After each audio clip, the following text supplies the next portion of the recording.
Hi everyone, welcome back to my channel. Thank you so much for subscribing, liking, commenting and sharing the videos. Thank you so much for the love. To those that are new to the channel, welcome, and please remember to like and subscribe. Also remember to click on the notification bell so that you can be notified whenever there is a new update. Thank you so much. Stay tuned and enjoy the video.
Good morning.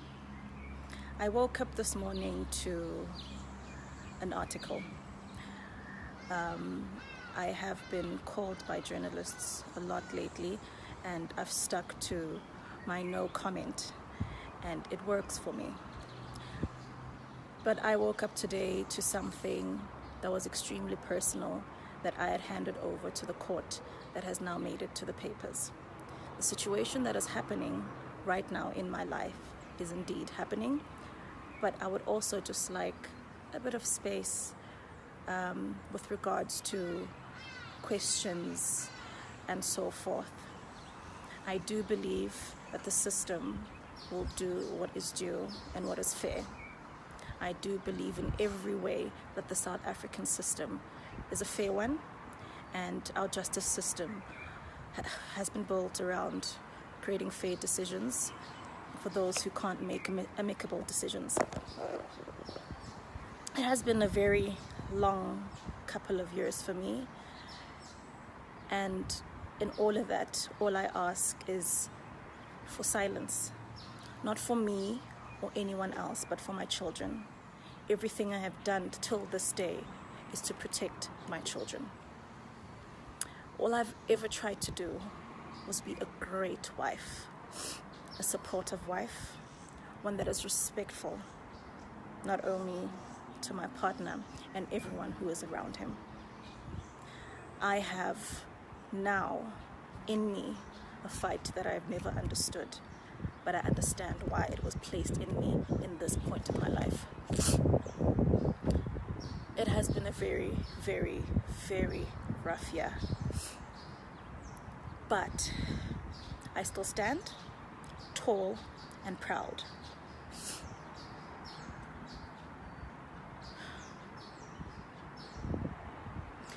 It is indeed a situation no one wants to see themselves in, but here we are. I just, on waking up today, remembered this by Chimamanda Ngozi. We teach our girls to shrink themselves, to make themselves smaller. We say, girls, you can be ambitious, but not too much. You should aim to be successful, but not too successful. Otherwise, you will threaten the man. Because I am female, I'm expected to aspire to marriage. I'm expected to make my life choices, always keeping in mind that marriage is the most important. Now, marriage can be a source of joy and love and mutual support. But why do we teach our girls to aspire to marriage, as we don't teach our boys the same? We raise our girls to see each other as competition.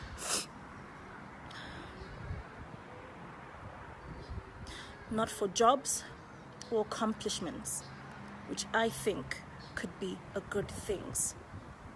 But we teach our girls to compete against each other for the attention of men. This, I know, is a narrative for a lot of women. And I stand today and fight. Thank you.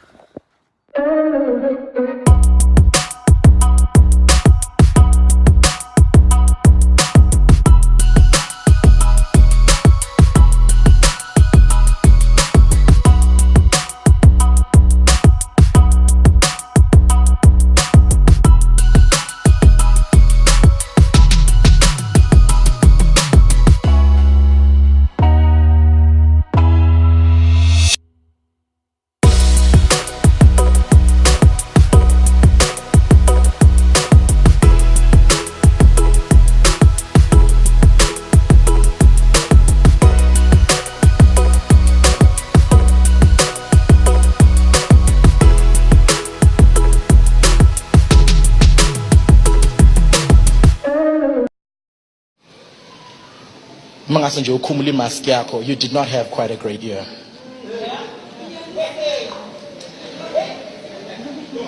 Manje we nje for 5 minutes. Sibona ngempela kwenzakaleni ku2019. Si ngafike sithuke the scars that you're hiding, the pain that you're hiding, the repetitive cycles you keep going through, and you sit here under an incredible ministry of the grace of God, unaware that He can still heal you in December. Okay, let me see that. Let me tell you again. You've gotten so used to the pain, and you have now infused yourself with an anesthetic that will numb you from even the word of God. I want to address you today as a young blood, as a young brother, and tell you that I didn't have quite a great year as I stand here today. I don't have some amazing story to tell you that this and that happened. Maybe I do, but it doesn't matter at this point in time.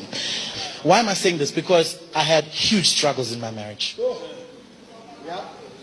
The last 2 years, because you all want to talk about the Instagram grabs.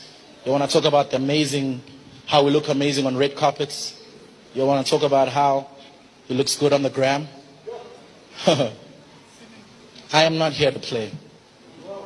It's easier to leave, but harder to cleave.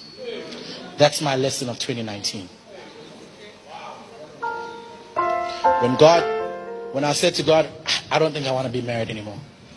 I told God that in January. I'm like, I think I'm done. This was amazing, amazing experience. Discipline.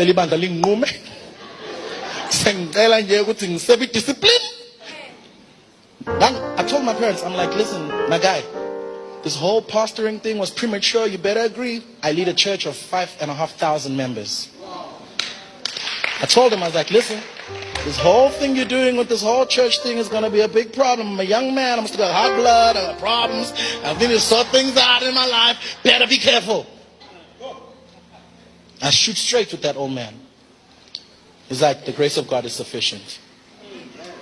2019, I was like, no, I'm done with the marriage. I'm good with the whole thing. It was really amazing. February 8th, my son arrives. February 8th, my son is born. My son is now 10 months. He is the sunshine of my life. He's my everything. I have no idea what happens in a man's heart, but something happened to me. And I am now at the end of 2019, and I believe that uNkulunkulu is still healing us. Why did I talk about cleaving? Why is this important? I wanted to encourage young couples that are struggling in marriage. Don't give up. I'm hoping that I'm being honest enough that you hopefully get something from me. Because it's easy for us to hear but they've been married 25 years. And then because we see their face, it's seldom that they take off the shirt and show us the scars. So I had serious issues to deal with when I went into marriage. That's a different day that we'll have to talk about with guys only. Before you get married as a guy. And I want to encourage someone today to say that if you have a broken relationship or if you have a space in your life that it doesn't look perfect, it doesn't need to look perfect. It takes time for something to cleave. Actually, the more heavier a thing, the more stronger the glue needs to be.